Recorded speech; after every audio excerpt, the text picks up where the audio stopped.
धर्मदास साहब कहते हैं कि मैं अकाल के कुंड में स्नान करके सदगुरु की कृपा, सदगुरु के ज्ञान से मैंने अकाल के कुंड में स्नान किया। परिणाम ये हुआ कि मेरे सारे दोष दुर्गुण धुल गए, और दोष दुर्गुण जब धुल गया तो क्या परिणाम, क्या? वही तो मुक्ति है। मुक्ति है क्या? मुक्ति है क्या? मुक्ति का मतलब अलग हो जाना, और कोई नहीं। मुक्ति का मतलब एक ही, अलग हो जाना। और अलग होने का मतलब, जैसे कोई बुखार है, सर्दी है, तुम कहते हो ना बुखार था, बुखार से ठीक हो गया, मुक्त हो गया, अलग हो गया। जो बंधन के कारण है, जो तुम्हें बांधे हुए हैं, उन सब से अलग हो जाना ही मुक्ति है, मोक्ष। आप कहोगे साहब मुक्ति के बाद फिर क्या? क्योंकि हम सोचते क्या है, मुक्ति मतलब कोई और लोग, जहां जाने के बाद मुक्ति नहीं। ऐसा ही समझो, मुक्ति का मतलब है तुम सागर में एक घड़ा ले जाओ। जगन्नाथपुरी गए हो ना? मैं 2-3 बार गया हूँ, खूब नहाया। कहते हैं ना लहर ले लो, कहते हैं ना पुरी में बड़ी बड़ी लहरें उठती है, समंदर में थोड़ी डरावनी भी होती है, लेकिन कहते हैं समंदर अपने पास कुछ भी नहीं रखता, सब बाहर फेंक देता। वो आपको रखेगा नहीं, फेंक देगा। थोड़ी कला आनी चाहिए समुद्र में स्नान का। समंदर में कभी जाओ, एक घड़ा लेकर के जाओ, घड़ा को समंदर के भीतर जा करके पानी से भर दो। घड़ा है, समंदर है। घड़े के बाहर पानी वही है, घड़े के भीतर पानी वही है, लेकिन घड़ा है, एक सीमा है।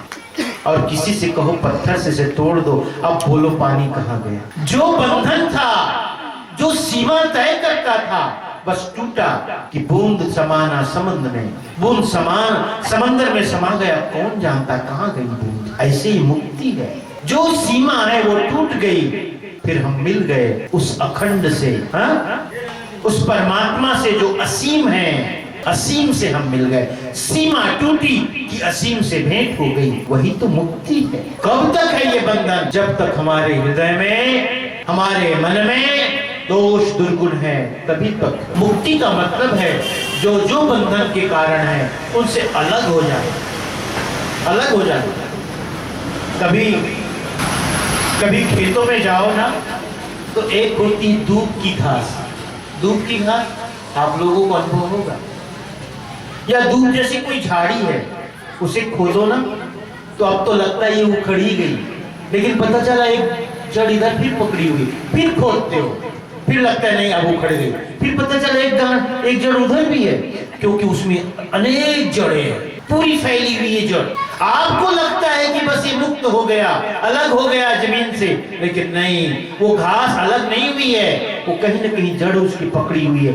ऐसी हमारी जड़ें हैं, कहीं न कहीं आसक्ति की, अध्यास की, वासना की, कामना की, चाहना की, अधूरी इच्छाओं की, सब जड़ें जहां तहां पकड़ी हुई है। यही मुक्ति में बाधा है। उन जड़ों को काट दो, बस कट गई जड़ें, मुक्त हो गए।